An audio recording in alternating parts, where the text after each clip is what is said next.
Yo, what's up guys? Welcome back to the channel. Today we are back with a meta discussion. The ban list has officially been in effect for a couple of days now.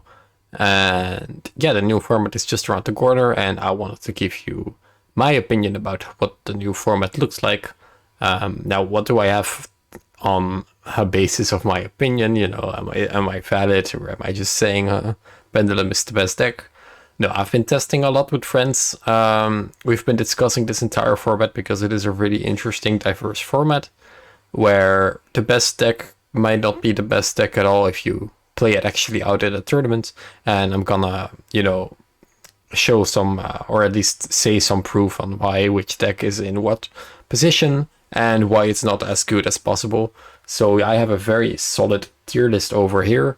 The only thing that I forgot to include is dinos, but they are probably somewhere at rogue right now. Even though their end ward is still significant and their consistency is still fine, it is way easily more stopped than it was back in the day because Misk is just at 1 now. So yeah, you can easily just like Ash and Oviraptor where you previously just couldn't. So that's really, that really adjusts how the deck works and how people look at it. All right. So to start things off, we're going to start with Shadow. Now I also count Invoked and Dogmatica in here. This deck is really rough right now because a lot of the cards that people are playing. So to introduce the format first, it's a really hand trap heavy format. Do not be surprised if you see decks with 12 to 15 hand traps, which is just insane. And Invoked Shadow Dogmatica dies to all of them. This deck gets really punished by Valor and Impermanence because they are played because of Drytron. It gets countered by Bell on the Nadir Servant, for example, which is also a card that everyone is playing right now. It's just not really looking that good for this deck, especially if people side Drone Lockbird for the Drytron match. This deck also gets destroyed by Drone Lockbird, so it's not really a good time. It's still a solid deck, and if you open Alistair Servant, it's still really good. I'm actually debating if I should put it at Rogue instead of Tier 2, just because it has such a bad matchup against just cards that people are playing right now. And yeah, the slower format, the win is not that impressive anymore, so it's a really difficult time for this deck, so I'll put that at Rogue for now.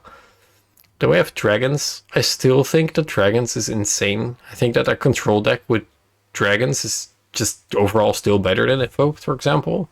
Ending on Tidying Seals is still insane, and after that you can still kill your opponent. Just 2 bounces is very wild and very difficult to deal with for some decks. I just think that a lot of people are going the Dragoonity route, which is to try to combo harder than before, which is just not the way to do it, in this format especially. I think you should just take the deck, make it kind of way slower, and then proceed to move on from there.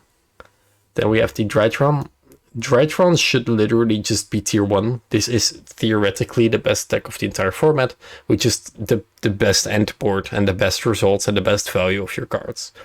The thing is, everyone is playing 12 to 15 hand traps, and because of that fact, Drytron will never be the best deck. So I will have to put it at tier 1 just because it is the best deck, but this will be the very last of the tier 1 decks just because it's... If you play this deck at a YCS, you're probably not going to do well. It's just a fact, because just everyone will have hate for your deck, and that's just insane. And Eldlich really fell off hard. It's a slow deck, so it's supposedly very good this format, but it also dies again to Ash Bell, which are cards that people are just playing right now. It has a better matchup versus cards like Troll Lockbird. But this deck also gets hurt by DD Crow, which is something that some decks are playing. And at the end of the day, it's still a backrow deck, and backrow decks always get like countered by backrow removal, which is pretty heavy in this format as well. Or at least some form of disruption. And yeah, you only need some form of disruption to beat Eldlich. There we have Striker. I'm gonna put Sky Striker all the way up here. I actually think that Sky Striker is one of the best decks in this entire format.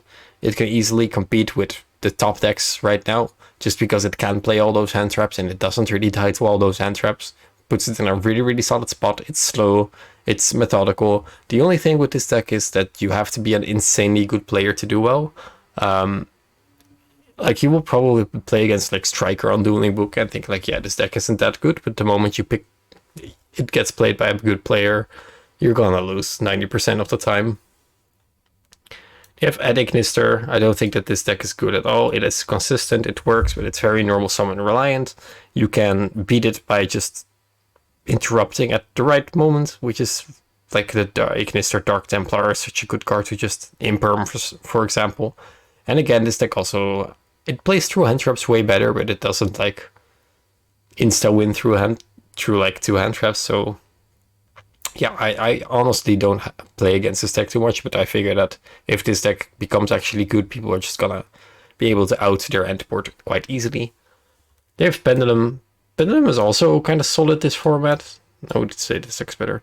Pendulum is a very good striker matchup, and it's very methodical against slower decks as well. So this might be good. The Endymion deck lists have been popping up quite more recently.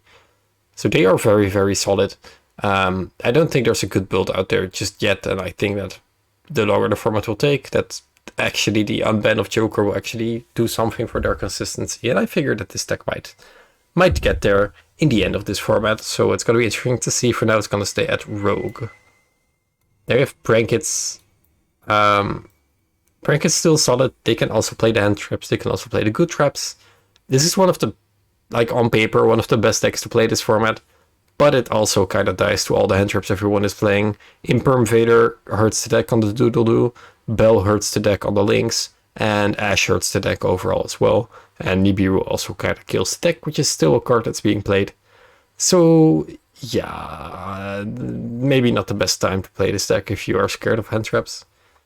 They have Salad. Salad is also really depending on the player. This deck can also play all the hand traps. It's just like a very, like,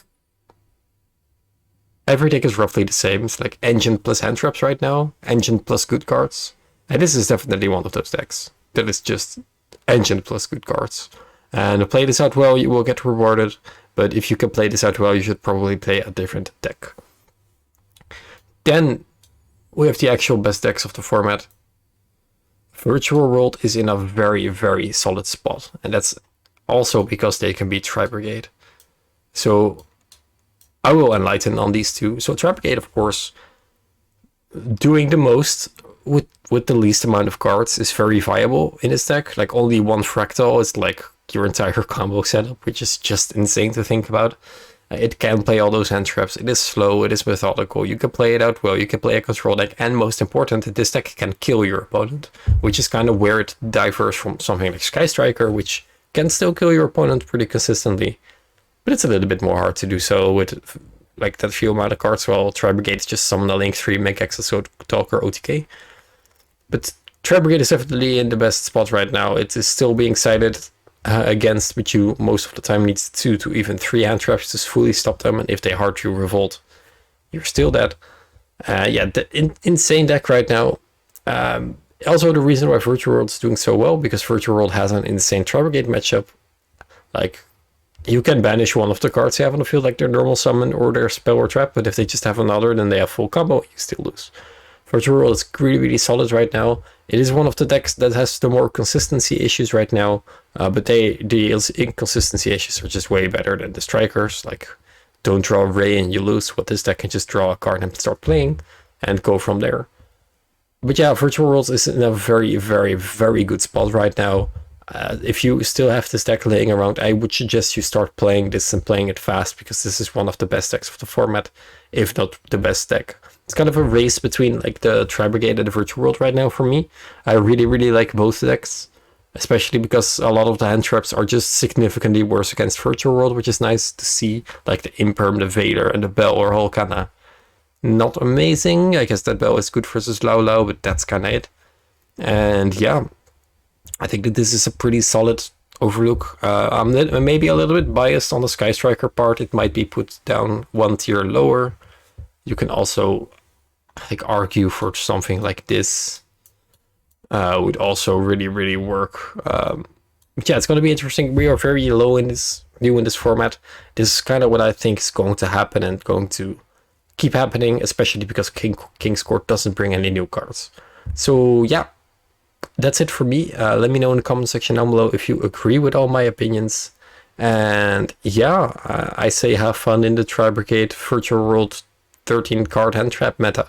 It's going to be a lot of fun to play. Thank you guys for watching, and I will see you guys in the next video. Bye guys.